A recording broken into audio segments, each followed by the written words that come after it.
সম্মানিত দর্শক, শেখ হাসিনার দেশে ফেরার সিদ্ধান্ত ঢাকা এবং দিল্লির মধ্যে নানা রকম জটিলতা তৈরি করেছে।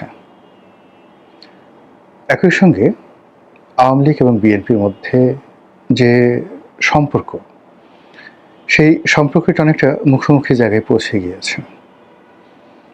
অন্যদিকে জামাত, এনসিপি অর্থাৎ সরকার বিরোধী যে দলগুলো রয়েছে, এই সময়টিতে শেখ হাসিনার দেশে ফেরার ব্যাপারে এবং আওয়ামী লীগের ব্যাপারে তাদের যে গত 2 বছরের অনমনীয় ভূমিকা, সেই অনমনীয় ভূমিকাটা কেমন যেন 180 ডিগ্রি অ্যাঙ্গেলে উল্টে গেছে। সরকার বিরোধী যে সকল শক্তি রয়েছে, তাদের যারা শীর্ষ নেতৃবৃন্দ রয়েছেন, তারা অনেকটা স্যাটায়ার করে শেখ হাসিনাকে বলার চেষ্টা করছেন, আপনি আসুন, আপনাকে যেখানে পাবো সেখানেই আপনার যে মৃত্যুদণ্ড রয়েছে সেটি কার্যকর করা হবে, ইত্যাদি ইত্যাদি নানা রকম। কিন্তু সাংগঠনিকভাবে তারা চাচ্ছে, এখানে কৌশল করছে। কৌশলটা হলো যে আওয়ামী লীগকে এবার বিএনপি সরাসরি মোকাবেলা করুক। এ কারণে গত 2 বছরে এখানে যে বিষয়গুলো হয়েছে সেটা হলো আওয়ামী লীগের বিরুদ্ধে যত মামলা হয়েছে, মোকদ্দমা হয়েছে, বলতে গেলে তার শতভাগ মামলা মোকদ্দমা করেছে বিএনপির লোকজন, এবং তারা এই কাজগুলো করে যথেষ্ট চাঁদাবাজি করেছে, অর্থবৃত্তের মালিক হয়েছে এবং আওয়ামী লীগের পরিবারকে জিম্মি করে রাজনৈতিক, অর্থনৈতিক, সামাজিক ফায়দা লুট করেছে।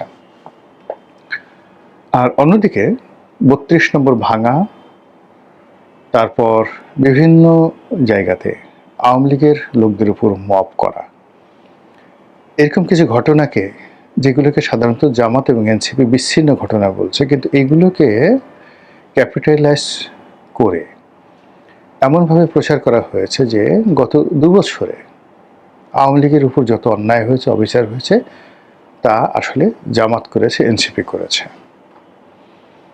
এদিকে তৃণমূলের খবর, ঢাকার যারা আছেন লোকজন তাদের কথা আলাদা, কিন্তু তৃণমূলের খবর হলো অবস্থা দৃষ্টে যারা পলিটিক্যাল লোকজন রয়েছেন বিএনপি এবং জামাতে, তারা সবাই আওয়ামী লীগের যারা নিরীহ ভোটার রয়েছেন তাদের সঙ্গে একটা সমঝোতা সম্পর্ক তারা তৈরি করেছিলেন বিগত নির্বাচনকে সামনে রেখে। আর এখন বলতে গেলে আওয়ামী লীগের লোকজন তারা তাদের মতো করে বুক ফুলিয়ে চলছেন বিভিন্ন জায়গাতে। অন্যদিকে বিএনপি, জামাত এবং এনসিপির মধ্যে যে বিরোধ, যে বন্ধুত্ব, এটা অনেকটা গুপ্ত। মানে তাদের মধ্যে আসলে সমঝোতা নাকি শত্রুতা, তাদের মধ্যে বন্ধুত্ব নাকি বৈরিতা, এটি বোঝা যাচ্ছিল না। কিন্তু সাম্প্রতিক কিছু কর্মকাণ্ডে যেটা মনে হচ্ছে সেটি হলো বিএনপি, জামাত, এনসিপির যে সম্পর্কটি পয়েন্ট অফ নো রিটার্নে চলে গেছে। বিশেষ করে জুলাই সনদ বাস্তবায়ন, সংবিধান সংশোধন, ডক্টর মোহাম্মদ ইউনূসকে রাষ্ট্রপতি পদে বসানো, তারপর আলী রিয়াজ কমিশনের যে সংস্কার প্রস্তাবগুলো ছিল সেগুলো তাদের মতো করে, অর্থাৎ এনসিপি এবং জামাতের মতো করে, ডক্টর ইউনূসের মতো করে সেগুলো বাস্তবায়ন করা, এই কাজগুলো বিএনপি আসলে করতে চাচ্ছে না। দ্বিতীয়ত, ডক্টর মোহাম্মদ ইউনূসের যারা লোকজন ছিলেন তাদের একটা বিরাট অংশ যারা প্রো বিএনপি ছিলেন, বিএনপি তাদেরকে ক্যাপিটালাইজ করে ফেলেছে, তাদেরকে নিয়ে নিয়েছে। এবং এই যে তাদেরকে নিয়ে নেওয়া, এটা জাস্ট বড় উদাহরণ দিলেই বুঝতে পারবেন। যেমন ডক্টর মোহাম্মদ ইউনূসের একেবারে দক্ষিণ হস্ত, যাকে বলা হতো সরকারের মুখপাত্র, বিকল্প উজিরে আজম জনাব শফিকুর রহমান, প্রেস সেক্রেটারি। আপনারা জানেন যে তিনি অতি সম্প্রতি একটি পত্রিকার সম্পাদক হয়েছেন। সেই পত্রিকার মালিককে আপনারা জানেন? সেই পত্রিকার মালিক হলেন জনাব Gorky, Anis Ahmed Gorky, MGS গ্রুপের মালিক। এবং আনিস আহমেদ গোর্কি জনাব তারেক রহমান সাহেবের সবচেয়ে ঘনিষ্ঠ বন্ধু। মানে তারেক রহমান সাহেবের যে কজন বন্ধু রয়েছেন তাদের মধ্যে অল্প কয়েকজন বন্ধু রয়েছেন, তার মধ্যে সবচেয়ে অভিজাত, ব্লু ব্লাড এবং সবচেয়ে ধনী যে মানুষটি, তিনি হলেন এই আনিস আহমেদ গোর্কি, এমজিএস গ্রুপের মালিক। এই গোর্কির মালিকানাধীন পত্রিকাটি জনাব শফিক তিনি সম্পাদক হিসেবে দায়িত্ব গ্রহণ করেছেন। এবং আপনি দেখেন যেদিন থেকে তিনি এই দায়িত্ব গ্রহণ করেছেন এবং বিএনপি যেদিন থেকে ক্ষমতায় আসছে সেদিন থেকে জনাব শফিক তিনি আগের মতো করেই, অর্থাৎ ইনুস জামানাতে যেভাবে কথা বলেছিলেন ঠিক সেই ভাষাতে তিনি কথা বলছেন। এর বাইরে অন্যান্য যারা আছেন, যারা অনেকটা প্রো বিএনপি ছিলেন অনেক আগের থেকেই, তারাও মোরাললেস কিন্তু বুক ফুলিয়ে ঘোরাফেরা করছেন। আমি কারো নাম বলে বড়ও করতে চাচ্ছি না, ছোট করতে চাচ্ছি না। অন্যদিকে ডক্টর মোহাম্মদ ইউনূসের প্রতি জামাত এবং এনসিপি তাদের যে একেবারে দ্বিধাহীন সমর্থন ছিল, অন্ধের মতো তাদের বিশ্বাস ছিল, ঠিক সেই বিশ্বাসের মূল্যের যে জায়গাটি, সেই জায়গাটিতে এখন জামাত এবং এনসিপি নিজেদেরকে বেকুব মনে করছে, অসহায় মনে করছে, দুর্বল মনে করছে। রাজনীতিতে যখন এরকম একটা হাহাকার তৈরি হচ্ছে, যারা ক্ষমতা পেয়েছে তাদের এক ধরনের হাহাকার, এবং যারা ক্ষমতা পেয়েছে তারা এখানে তিনটা ভাগে বিভক্ত করে দিয়েছে। ডক্টর মোহাম্মদ ইউনূস জামাত এনসিপির যে সম্পর্ক, সেই সম্পর্কটি ভেঙে গেছে। ইউনূস সাহেবের যে লোকজন ছিল তাদের একটা বিরাট অংশকে নিষ্ক্রিয় করে দেওয়া হয়েছে, অন্য অংশটিকে বিএনপি আপন করে নিয়েছে। আর জামাতের মধ্যে একটা হতাশা, আতঙ্ক এবং ভয় ঢুকিয়ে দেওয়া হয়েছে।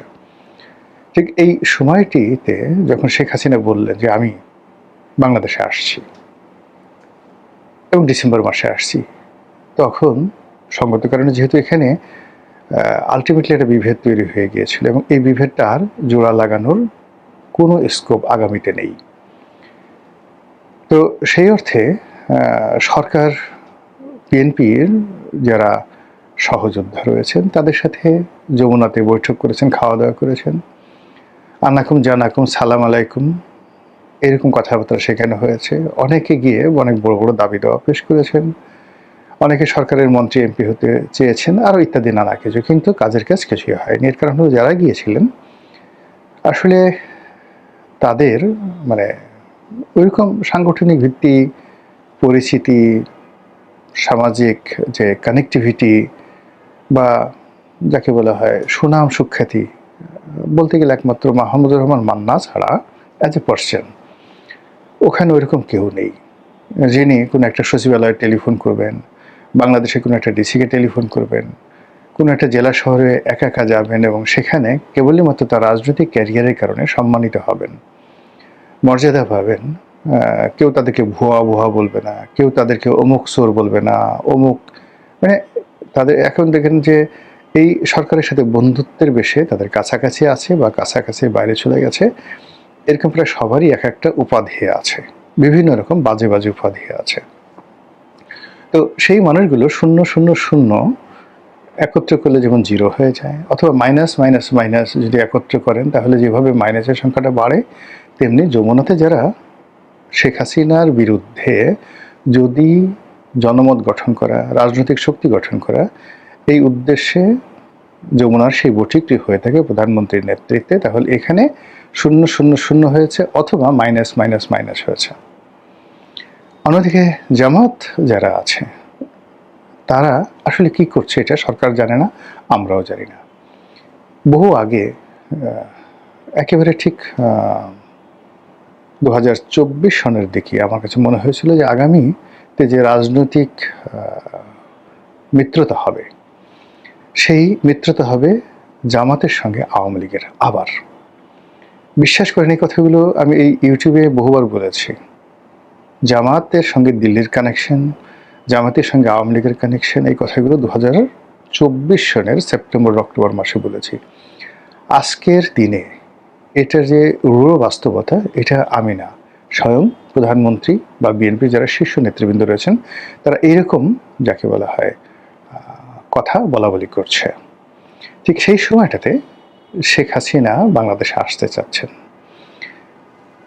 এটা নিয়ে আওয়ামী লীগের মধ্যে একটা মিশ্র প্রতিক্রিয়া দেখা দিয়েছে।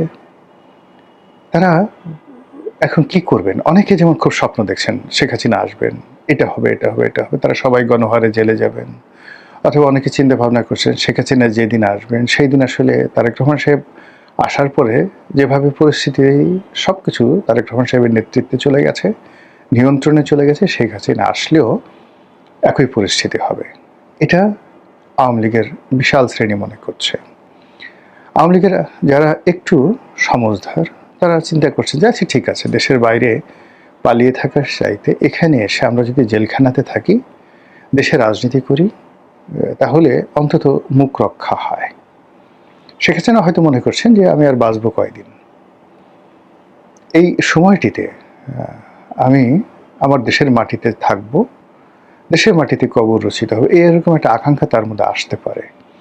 আবার অন্যদিকে তার যে জিদ, তার শরীরের যে অবস্থা এবং একই সঙ্গে তার যে অতীত ক্যারেক্টারিস্টিক্স, সেই দিক থেকে তার যে হুমকি, এই হুমকিটা যে ফেলে দিতে মানে সরকার যে ফেলে দিবে বা গণ্য করবে না, এটাও কিন্তু কোনো অবস্থাতেই যাকে বলা হয় মনে করার কোনো কারণ নেই।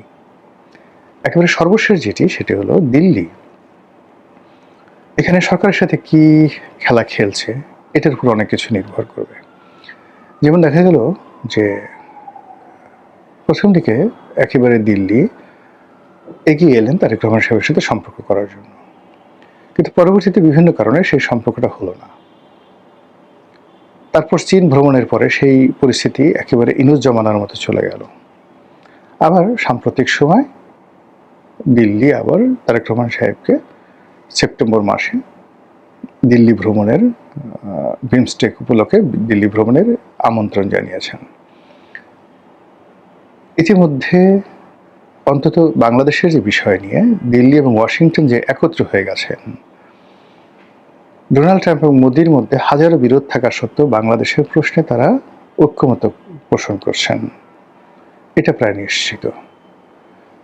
2 নম্বর হলো যে দিল্লি এবং আমেরিকা বুঝে গেছে তাদের যে কৌশলগত যে বিষয়গুলো দরকার বাংলাদেশ থেকে, মূলত সে বাংলাদেশ থেকে ব্যবসা বাণিজ্য নিয়ে ভারতেরও মাথা ব্যথা নেই। এর কারণ হলো তাদের ট্রিলিয়ন ট্রিলিয়ন ডলারের ইকোনমি, সেখানে বাংলাদেশের সঙ্গে তাদের যে ব্যবসা বড় জোর কত 40 বিলিয়ন ডলারের ইয়ারলি ব্যবসা, নট মোর দ্যান দ্যাট।